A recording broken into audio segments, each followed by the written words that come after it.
আমাদের কাছে একটা প্রশ্ন আছে, C6H5Cl অপেক্ষা CH3Cl এর আদ্য বিশ্লেষণ অনেক সহজে ঘটে, কারণ ব্যাখ্যা করো। তো প্রথমে জানতে হবে আদ্য বিশ্লেষণের মানে কি। আদ্য বিশ্লেষণ মানে হলো কার্বন আর হ্যালোজেন বন্ড এটাকে কোনো ক্ষার বা কোনো অ্যাসিড দিয়ে ভেঙে ফেলা, এই বন্ডটাকে ভেঙে ফেলা, এটাকে বলা হয় আদ্য বিশ্লেষণ। এখন আমাদের কাছে আছে কার্বন আর ক্লোরিন বন্ড, কারণ আমাদেরকে ক্লোরোবেনজিন দিয়ে দেওয়া হয়েছে। ক্লোরোবেনজিন C6H5Cl, ক্লোরোবেনজিন অপেক্ষা CH3Cl বা মিথাইল ক্লোরাইডের আদ্য বিশ্লেষণ সহজে ঘটে। এবার এই যে হাইড্রোলিসিস যে রিয়াকশনগুলো হয় সেটা দুটো মেকানিজম হতে পারে, SN1 আর SN2, বা টোটালি একটাই যদি ধরা হয় যে SN বা nucleophilic substitution reaction, SN reaction.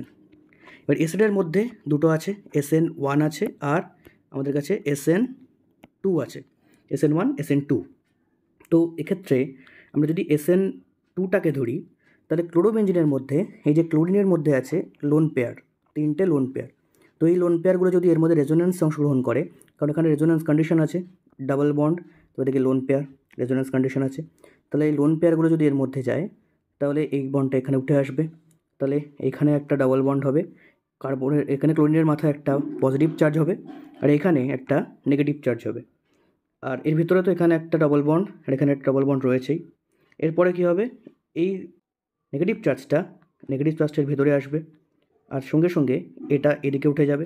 তাহলে এরপরে রেজোন্যান্স স্ট্রাকচার কী তৈরি হবে, এখানে তো এটা আছেই, এখানে পজিটিভ চার্জ, এর মধ্যে এটা আসবে, এটা এখানেই আছে আর এখানে এটা নেগেটিভ চার্জ হয়ে যাবে। তাহলে আলটিমেটলি আমরা যদি এরকম প্রতিটা রেজোন্যান্স স্ট্রাকচার আঁকি, তাহলে আমরা দেখতে পারবো যে এখানে এরকমভাবে আংশিক ডাবল বন্ড ক্যারেক্টার চলে আসবে। বেঞ্জিনের মধ্যে রেজোন্যান্স তো আছেই, ক্লাস 11 কেমিক্যাল বন্ডিংয়ের মধ্যেও পড়েছি আমরা, কিন্তু এখানে এই যে কার্বন আর ক্লোরিনের মধ্যে, কার্বন ক্লোরিনের মধ্যে যে আংশিক ডাবল বন্ড ক্যারেক্টার চলে এলো, পূর্ণ ডাবল বন্ড নয় কিন্তু এটা আংশিক, ডট ডট লাইন দিয়ে দেখানো হয়েছে, মানে ওটা আংশিক ডাবল বন্ড ক্যারেক্টার। তো এখন এই আংশিক ডাবল বন্ড ক্যারেক্টারের মধ্যে হাইড্রোলিসিসটা সহজে হবে না, কারণ সিঙ্গেল বন্ড, আমরা জানি সিঙ্গেল বন্ড, ডাবল বন্ড আর ট্রিপল বন্ড, এই তিনটের মধ্যে বন্ড স্ট্রেংথ কার বেশি, মানে বন্ড এনার্জি বা তাকে ভাঙতে যে পরিমাণ শক্তি লাগবে সেটা সবচেয়ে বেশি কার আছে, ট্রিপল বন্ডের সবচেয়ে বেশি, তারপর ডাবল বন্ড, তারপরে সিঙ্গেল বন্ড। তাহলে এখানে আমাদের কম্প্যারিজনের মধ্যে ডাবল বন্ড আর সিঙ্গেল বন্ডের ক্ষেত্রে ডাবল বন্ডকে ভাঙতে বেশি পরিমাণ শক্তি লাগবে। আর এখানে আমাদের যেহেতু আংশিক ডাবল বন্ড ক্যারেক্টার আছে আর বেঞ্জিনের সঙ্গে রেজোন্যান্সের জন্য এখানের এই বন্ডটাকে ভাঙতে প্রচুর পরিমাণ শক্তি লেগে যায়। তাই এক্ষেত্রে হাইড্রোলিসিস রিয়াকশনটা সহজে হয় না, বা SN1 বা SN2 দুটোর মধ্যে কোনোটাই এখানে হবে না। SN1 তো এখানে কার্বোকার্বন তৈরি হচ্ছেই না, SN1টাকে এখানে আমরা বাদে দিলাম। SN2 যেটা হবে সেক্ষেত্রে কি সহজে, মানে যেক্ষেত্রে স্টেরিক হিন্ড্রেন্স কম হবে সেক্ষেত্রে SN2 রিয়াকশনটা সহজে হবে। এখন CH3Cl এর মধ্যে কোনো রেজোন্যান্স হয় না, কারণ অ্যালিফেটিকের মধ্যে রেজোন্যান্স সাধারণত যদি অ্যালকেন ধরি, অ্যালিফেটিক অ্যালকেন, তার ক্ষেত্রে রেজোন্যান্স হওয়াটা সম্ভব নয়, সেই কন্ডিশনটা থাকে না। তাহলে এক্ষেত্রে আমরা কোনো রেজোন্যান্স কন্ডিশন পাচ্ছি না, তাই এখানে রেজোন্যান্স যখন হচ্ছে না, ডাবল বন্ড ক্যারেক্টারও নেই, সাথে এখানে স্টেরিক হিন্ড্রেন্স কম হওয়ার জন্য এখানে অ্যাটাকটা সহজে হবে, OH মাইনাস এখানে অ্যাটাক সহজে করবে, ব্যাক সাইড অ্যাটাক হবে, এদিক থেকেও Cl বেরিয়ে যাবে।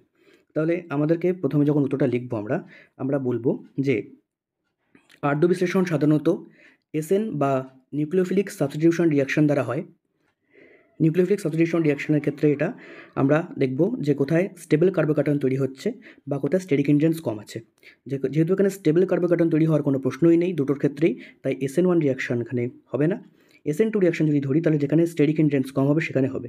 এখন এই যে ক্লোরোবেনজিনের মধ্যে ক্লোরিনের লোন পেয়ার বেনজিন রিংয়ের সঙ্গে রেজোন্যান্সে অংশগ্রহণ করে বলে আংশিক ডাবল বন্ড ক্যারেক্টার তৈরি হয়, তাই সহজে SN2 রিয়াকশন এখানে হয় না। কিন্তু CH3Cl এর স্টেরিক হিন্ড্রেন্স কম হওয়ার জন্য এখানে খুব সহজেই আদ্য বিশ্লেষণ বা SN রিয়াকশন হয়ে যায়।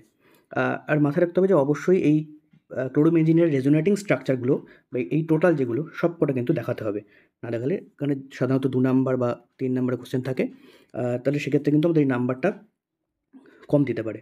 তাই রেজোন্যান্স প্রত্যেকটা স্ট্রাকচার আমাদেরকে দেখাতে হবে, এসে ব্যাখ্যা করতে হবে যে CH3Cl এর স্টেরিক হিন্ড্রেন্স কম থাকার জন্য এই রিয়াকশনটা সহজে হয়ে যায়। যদি আর কোনো ডাউট থাকে তাহলে অবশ্যই পাঠাতে পারো।